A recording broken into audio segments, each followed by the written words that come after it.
वो कहते हैं ना, दुनिया झुकती है, झुकाने वाला कंधा चाहिए। आज राहुल गांधी ने कुछ ऐसा ही कर दिखाया है। सिर्फ राहुल गांधी नहीं, इंडिया ब्लॉक ने भी कुछ ऐसा कर दिखाया है। मोदी सरकार लगातार चौथी बार झुक गई।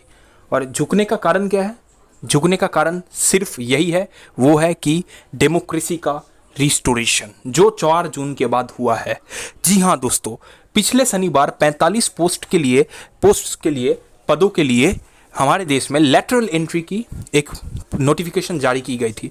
उनमें पूरी तरीके से बहुत ही पॉलिटिकली अप्रोच के साथ नियुक्ति की प्रतिक्रिया चालू की गई थी, जिसको ऑपोजिशन के साथ साथ एनडीए लीडर्स ने भी घेरा था। सुनिए क्या कहा था चिराग पासवान ने। जिस तरीके से कुछ पदों के नियुक्तियों के लिए, डायरेक्ट बहाली के लिए सीधा वहां से डिमांड्स मांगी गई है, जिसमें आरक्षण का ध्यान नहीं रखा गया है, इस बात के मेरी पार्टी भी पूरी तरीके से खिलाफ है।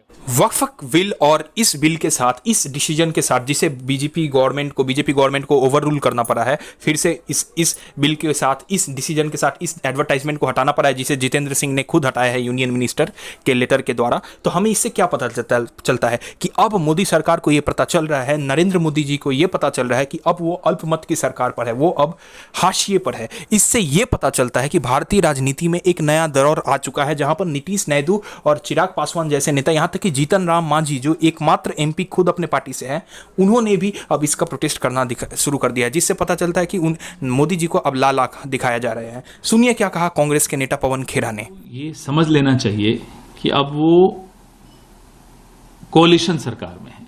अब वो अकेले बादशाह बनकर जो निर्णय मन में आए वो ले लें, नोटबंदी कभी कर दी कभी कुछ, ऐसे नहीं कर सकते। अब उन्हें कम से कम अपने पार्टनर्स से सलाह मशविरा करके ही कोई कदम उठाना चाहिए। आपने देखा वक्फ किया, जब ये अमेंडमेंट ला रहे थे तब भी नायडू जी उसके विरोध में थे, नीतीश जी उसके विरोध में थे। तो इनको सोच समझ के निर्णय लेना चाहिए। ये बार बार टू एंड फ्रो करते रहेंगे, कोई फायदा नहीं होगा। अपने लोगों से सलाह मशविरा करके बिल पास करवा। 2017 से और 21 के बीच में जो नियुक्तियां लेटरल एंट्री के थ्रू हुई थी, उसमें भी आरक्षण का कोई ध्यान नहीं रखा गया। तो जो हमारे आरोप हैं कि संविधान को पर ये हमला बोल रहे हैं, चोरी छिपे उसको परिवर्तन करना चाहते हैं, बैकडोर से ये आरक्षण खत्म करना चाहते हैं, वो सब कुछ सही होता हुआ दिख रहा है। बात सिर्फ चिराग पासवान या जीतन राम मांझी तक नहीं थी, या फिर अगर देखा जाए तो मिस्टर त्यागी जो जेडीयू के बड़े नेता हैं, उन तक नहीं थी। राहुल गांधी ने सबसे पहले इस डिसीजन का सबसे पहले बहिष्कार किया था, जिससे ऑपोजिशन लीडर्स के इस साथ साथ उनको सब सपोर्ट मिला, जिनमें सबसे बड़ा नाम था अखिलेश यादव का। इससे क्या हुआ? इससे यह हुआ कि भारतीय राजनीति में अब एक यूनिटी देखने को मिली इंडिया अलायंस की तरफ से, और उसी के चलते अब बीजेपी गवर्नमेंट को इस डिसीजन से उनको बैक रन करना पड़ा है, और अब वो बैक फुट पर है, क्योंकि राहुल गांधी फ्रंट फुट पर आके खेल रहे हैं, और सिर्फ नॉर्मली खेल नहीं रहे हैं, पॉलिटिकल अप्रोचेस के साथ। अब वो बहुत अच्छे से उन्हें पता है कि क्या करना है और नहीं करना है, और इस डिसीजन के चलते बीजेपी अब बहुत बुरी तरीके से प्रेशर में है, क्योंकि नेशनल लेवल पर अब ये माइंडसेट, ये नैरेटिव गथ दिया गया है कि बीजेपी हमारे देश के पिछले तबके के विरुद्ध में है, माइनॉरिटी के अगेंस्ट में है। और ये तो अगर सच कहा जाए, अगर सूत्रों से माना जाए, तो आरएसएस का ये बहुत पुराना एजेंडा था कि शेड्यूल कास्ट के जो नियम है, कास्ट सिस्टम है, उसे हटा दिया जाए, बाबा साहब की इस कास्ट सिस्टम को हटा दिया जाए, और अगर उन्हें 300 सीट से ज़्यादा मिलता तो ये हो भी जाता, लेकिन अब ये नहीं हुआ है। सुनिए क्या कहा संजय सिंह ने, आम आदमी पार्टी के।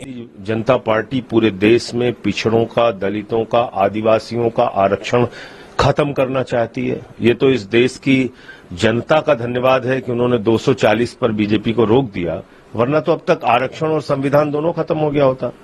अगर 300 सीट आ जाती, 400 छोड़िए 300 भी आ जाती, तो ये ज्वाइंट सेशन बुला के देश का संविधान बदल देते, ये आरक्षण खत्म कर देते, ये कुछ भी कर सकते हैं। तो इसलिए मैं समझता हूं कि अब इस देश की जनता को समझना होगा, और जो पार्टनर इनके साथ में है, वो चाहे टीडीपी हो, जेडीयू हो, आरएलडी हो, या फिर चिराग पासवान जी की पार्टी हो, तो इन लोगों को भी सोचना चाहिए, क्योंकि ये उसी राजनीति से ऊपर आए। चंद्रबाबू नायडू हो या हमारे नीतीश कुमार बिहार के, इन दोनों का अब अपने माइनॉरिटी वोट परसेंटेज की बहुत चिंता है, क्योंकि आने वाले दिनों में बिहार चुनाव में नीतीश कुमार के लिए माइनॉरिटी वोट बहुत मायने रखने वाला है। लेकिन अगर इस तरीके के डिसीजन, जैसे वक्फ बोर्ड हो या फिर इस तरीके के बिल हो, तो मोदी जी तो प्रॉब्लम में आने वाले हैं, नीतीश कुमार तो प्रॉब्लम में आने वाले हैं, और वो इसी तरीके से मोदी सरकार को रोकते रहेंगे। आशा करता हूं मेरा ये रिपोर्ट आपको अच्छा लगा, और ऐसे ही रिपोर्ट के लिए, नए नए रिपोर्ट के लिए आप कृपया मेरे चैनल को सब्सक्राइब करें, मेरे